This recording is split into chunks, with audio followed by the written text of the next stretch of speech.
Everybody, another video here for you today. This one won't take a long time. I think I got this one down. But I've had a few requests on this, and both of them were saying that they noticed the Last Supper portrait in a few of my old videos.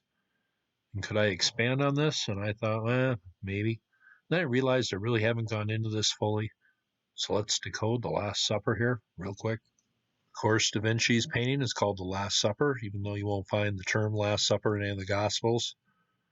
But it does provide the origin for the Eucharist, Holy Communion, or the Lord's Supper. Of course, a lot of us remember the scene from the Da Vinci Code where they go over the Holy Grail and the meaning of this. Well, Dan Brown was close, but not quite.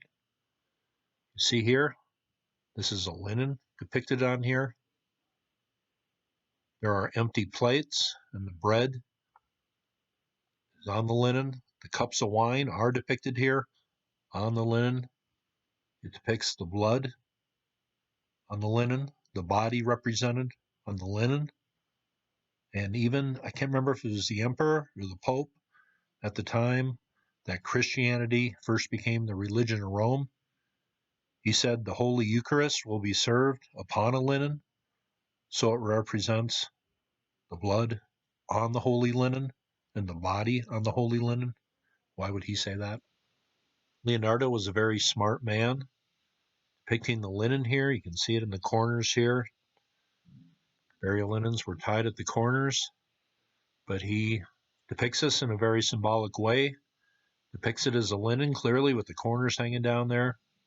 And then he has this right here. What is this? This is a tomb. That isn't the legs for a table. That is a tomb. This is the linen of the tomb. You can see it clearly here, even on the way the painting looked in the 1970s here. Leonardo is telling us what the linen means here.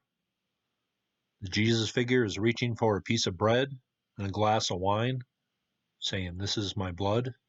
This is my body." Leonardo was never going to be told what to think or what to believe. He depicted this in perfect symbolic fashion, in the perfect dimensions of the burial linen that was used in this story, in this original story. The Holy Grail has been in front of us the whole time.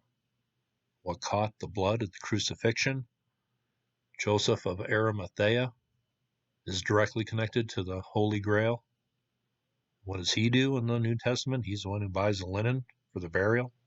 As my longtime subs know, I have come stubbornly to believe there is an early original story to all this, and we have an artifact today, and this story has totally fallen through the cracks. Of course, I just can't give you my opinion that here is the burial linen that is depicted in original stories. This is a tomb. Where does my opinion come from? Well, of course, it comes from the original text of the New Testament. Here is just one of the passages we get today regarding John 13:4 and 5, the origin of where this painting comes from. But the original text says a lot here. Words such as towel and other depictions of linens are used in the interpretations. But clearly, there is another story being told here. Jesus rose from the supper, laid aside his garments, and girded himself with a towel. Well, is it a towel? It says, then he poured water into a basin and began to wash the disciples' feet and to wipe them with the towel with which he was wrapped, not a towel. Here it has the Greek word used in the towel interpretation. It says it could be a cloth made of cotton or linen, but in other texts of the Hellenistic period, this Greek word right here refers to the cloth covering the person about to undergo crucifixion. The original text gives up the secret meaning to what we call the Last Supper. It all had to do with the linen here, perfectly depicted in a symbolic way by Leonardo da Vinci. Here is another important verse coming from Acts in the great sheet that descended from heaven. Looking into what these original Greek words meant was very interesting. Leonardo wasn't the only one who painted the Last Supper, but all these convey sacred knowledge, esoteric knowledge of where this story comes from. The Cups of wine representing the blood, and the bread on the linen representing the body. Here is look, another one, the linen. It's all about the linen. I've been saying that for a long, long time. Here's what is represented at this Last Supper painting. It's all about the linen and what is represented on it. Here is another depiction.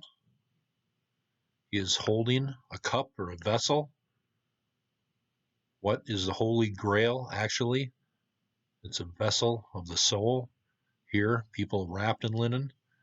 And this Last Supper portrait, what is the most definite image? Here, it's a linen. Sacred knowledge conveyed. A vessel on the linen here. Bread and the wine. And the empty vessel. Holy Grail was a vessel of the soul. They're telling you something here. Another painting of the Last Supper, even though it's never called that. In the Gospels, the linen, it's a Holy Grail. Everybody has their own way of looking at things, and this is just mine, based on about 4 or 5 years of research. The Last Supper wasn't about a final meal. Bread, the Last Supper, represented the last bit of knowledge here before this original person in this original story gave up the ghost. The original text from the New Testament, and this is just one of many places, says it's not a towel depicted at the Last Supper. It's the linen at the crucifixion. Da Vinci knew the truth. I'm just presenting what he was conveying to everybody here. The Holy Grail right in front of you. Hope you thought that was cool, and you all have. A very safe day.